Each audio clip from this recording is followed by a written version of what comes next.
America అధ్యక్షుడు Donald ట్రంప్నకు విదేశీ సుంకాల విషయంలో గట్టి ఎదురుదెబ్బ తగిలింది. ట్రంప్ ప్రభుత్వం విధించిన విస్తృతమైన ప్రపంచ సుంకాలను ఆ దేశ సుప్రీంకోర్టు గురువారం కొట్టివేసింది. అధికార పరిధిని దాటి టారిఫ్లను విధించారని ధర్మాసనం సంచలన తీర్పు వెలువరించింది. ట్రంప్ ప్రముఖ ప్రాధాన్యతల్లో ఒకటైన సుంకాలను విధించడానికి ఉపయోగించిన చట్టం ఆయనకు ఆ అధికారాన్ని ఇవ్వలేదని కోర్టు స్పష్టం చేసింది. పన్నులు విధించే అధికారాన్ని ఏ కార్యనిర్వాహక విభాగానికి అప్పగించలేదని Supreme Court chief justice John Roberts అన్నారు.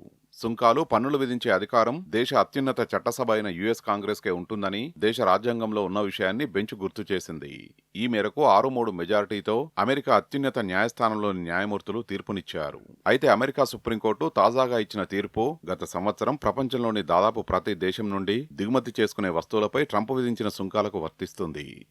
ట్రంప్ బాధితులైన వివిధ దేశాలకు $1,000 కోట్ల సుంకాల వాపసుకు తలుపులు తెరుస్తుంది. భారత్కు పెద్ద ఎత్తున ఉపశమనం లభిస్తుంది. ముఖ్యంగా తీర్పు ప్రభావం వల్ల యుఎస్ మార్కెట్లో మన వస్తువులకు అడ్డంకులు తొలగవచ్చు. వస్త్ర పరిశ్రమ, ఐటీ, ఇంజనీరింగ్ గూడ్స్, వ్యవసాయ ఉత్పత్తులు, ఆటో కాంపోనెంట్స్, వజ్రాల పరిశ్రమ, ఫార్మా, స్టీల్, కెమికల్స్కు ఆర్డర్లు పెరుగుతాయి. విదేశీ పెట్టుబడులు కూడా పెరుగుతాయి.